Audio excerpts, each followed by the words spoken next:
Assalamualaikum warahmatullahi wabarakatuh. Perkenalkan, nama saya Rio Septian dari Prodi HAFI jurusan Usuluddin. Di sini saya akan mempresentasikan tentang mata kuliah Tasawuf Nusantara di Nusantara. Di sini saya akan menjelaskan tentang pemikiran tasawuf Samsudin Sumatrani. Yang pertama yaitu murid Hamzah Pansuri. Nah, di sini Samsudin Sumatrani adalah murid Hamzah Pansuri yang hidup pada abad ke-16 dan ke-17. Dan Samsudin Sumatrani ini tidak ada catatan yang pasti untuk kapan dia lahir dan kapan dia muncul gitu ya. Di sini hanya disebutkan bahwa ia berasal dari Pasai, Samudra Pasai, yaitu di Aceh. Sumatrani wafat dalam pertempuran dengan Portugis di Malaka pada tahun 1630 Masehi dan dikebumikan di Malaka dan ia dikuburkan di Malaka ya. Lanjut poin kedua yaitu Samsudin Sumatrani penulis produktif. Nah, Samsudin ini adalah seorang penulis yang produktif. Beberapa karyanya yang monumental diantaranya adalah Jawahar al-Haqaiq, Satu Tubayin, Mulazahat al-Muwahhidin, Fi Zikriyallah, Mir'at al-Mu'minin, dan banyak lagi lainnya. Nah, di sini dia adalah seorang penulis. Samsudin ini penulis produktif di masa itu. Lanjut saja, poin yang ketiga yaitu guru tasawuf Sultan Iskandar Muda. Nah, di sini Samsudin Sumatrani dikenal sebagai ulama yang dekat dengan Sultan Iskandar Muda, Raja Aceh yang paling terkenal atau yang disebut Sultan Iskandar Muda. Nah,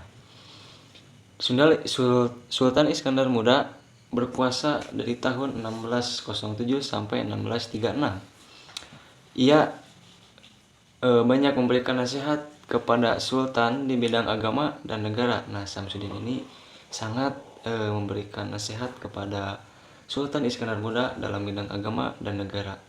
Karena Sultan Iskandar Muda itu mempunyai kerajaan ya, itu yang disebut Samudra Pasai. Lanjut, Sultan Iskandar Muda juga menjadi murid Sumatrani dalam ilmu tasawuf, tarekat dan ajaran wujudiyahnya. Nah, Kitab Thariq al-Sholihin dan Nur al-Daqaiq ditulis oleh Sumatrani sebagai persembahan untuk Sultan Iskandar Muda. Nah, mungkin itu yang poin yang ketiga. Next, poin yang keempat. Pentingnya fikih atau syariat. Samsudin Sumatrani ini dalam masalah fikih atau syariat sangat penting, yang menyebabkan kaum sufi sering didiskreditkan. Terkait dengan isu ini, dalam Syar Asyikin Sumatrani menulis, siapapun yang memagari dirinya dengan syariat, ia tidak akan pernah diganggu setan. Siapapun yang meninggalkan ajaran syariat, ia akan diganggu setan. Nah, dan siapapun yang meremehkan syariat, ia menjadi kafir. Kami berlindung kepada Allah darinya. Sebab syariat tidak bisa dipisahkan dari thariqah. Thariqah tidak bisa dipisahkan dari makrifat. Nah, itu poin yang keempat. Lanjut poin yang kelima. Perahu rangka dek muatan keuntungan. Bagaikan perahu, syariat adalah rangkanya, thariqah adalah deknya, hakikoh adalah muatannya, dan marifat adalah keuntungannya. Jika rangka rusak, perahu tentu saja akan tenggelam. Jika perahu tenggelam, barang-barang dagangan dan modalnya akan musnah. Menurut hukum, hal ini sangat berbahaya karena tidak sesuai dengan apa yang diharapkan. Lanjut ke poin yang keenam.